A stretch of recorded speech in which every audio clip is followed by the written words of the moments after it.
Hello and welcome to Das German Critic. Weil hey, außer mir macht's ja keiner. And today we're going to take a look at another one of Doris Dörrie's movies. Nackt, Naked, is very similar to The Fisherman and His Wife.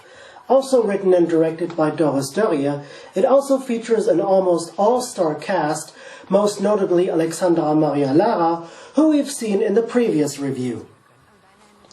However, unlike The Fisherman and His Wife, Nackt is supposed to be more of a satire of relationships than an actual comedy, and this time around, things are a bit more serious than they were last time.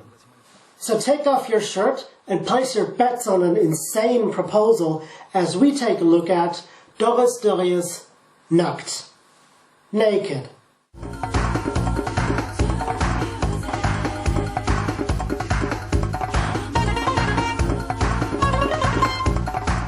The film begins by introducing us to the three couples this film decides to follow. First, we have Felix and Emilia, played by Benno Fürmann and Heike Makatsch, Annette and Boris, played by A.M. Lara and Jürgen Vogel, and lastly, Charlotte and Dylan, played by Nina Hoss and Mehmet Kurtuluş. What's interesting here is the fact that their apartment/house mirrors the state of the relationship they're in at the beginning of the movie. Felix and Emilia's apartment is cramped, unsightly, and all over the place. A metaphor for their cramped and unsightly relationship, as they technically aren't even officially together anymore, but for some reason still hang out with each other. The house of Dylan and Charlotte, on the other hand, appears very empty and hollow, even austere at some point. Again, a metaphor not only for their hollowed-out relationship, but also the way one of the characters feels, a fact that will be explored later on in the film. And lastly, we have the middle ground of all of them, Annette and Boris, whose home is more playful, but still tidy and well-organized, much like what they assume their relationship to be. And what are their individual problems? Well, let's stick with Annette and Boris for a moment.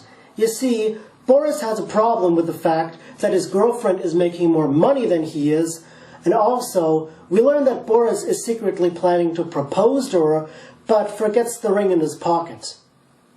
Charlotte and Dylan, at this point in their hollowed-out relationship, don't even need a credible reason anymore to get on each other's nerves. A fact that is evident when Dylan pours whipped cream into a sauce, and, well, this happens. Hast du jetzt mit Absicht gemacht? Ich nicht? Hast du doch! Ach komm, so ein Quatsch. Ich hab doch noch gesagt, keine Sahne! Ach, Charlie, ich dachte, ein bisschen Sahne kann nicht schaden. An Bösel am Moos kommt überhaupt keine Sahne dran, das hab ich dir 100-mal gesagt! Ich entschuldige mich, okay? Hast du alles versaut! Ach, Charlie, lieb, findest du nicht, das war ein bisschen viel Theater? Charlie, lieb. Charlie, lieb.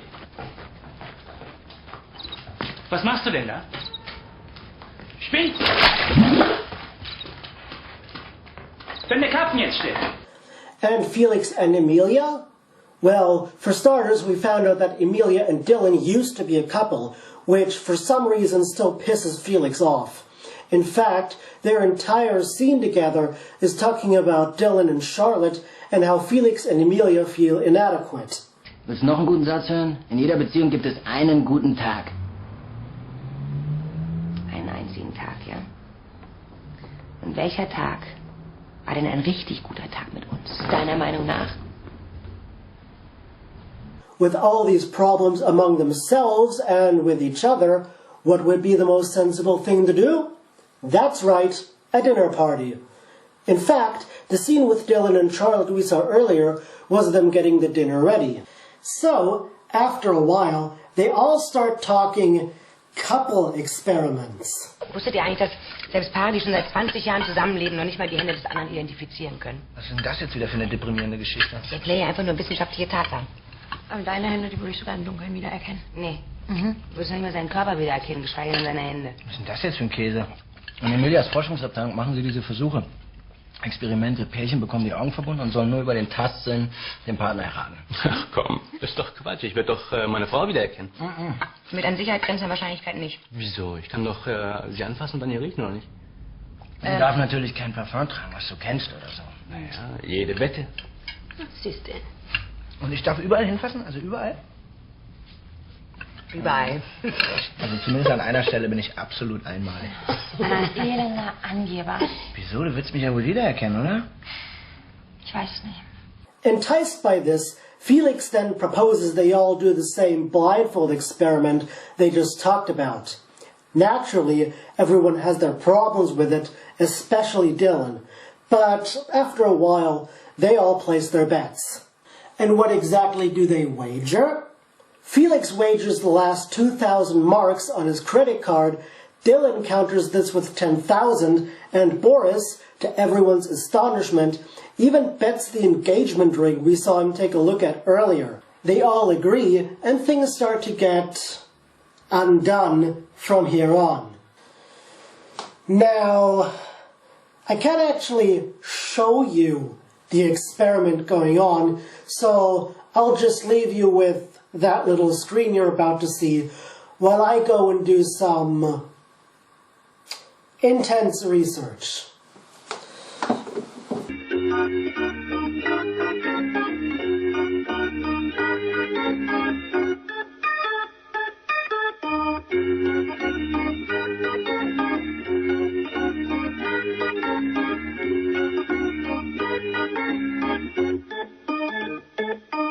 So after the part I can't show you for obvious reasons, Dylan then accuses Felix of rigging the results by deliberately placing the contestants in the order that he did.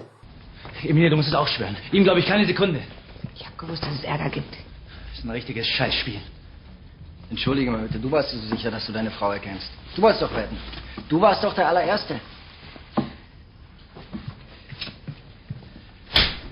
Naturally, this doesn't sit well with the others either, which is why all the guests leave the dinner party in frustration. Now, in most films, this is where we get into the third act of the three-act structure, which is also present in this film. However, unlike most films, Nackt has a very interesting way of going about it.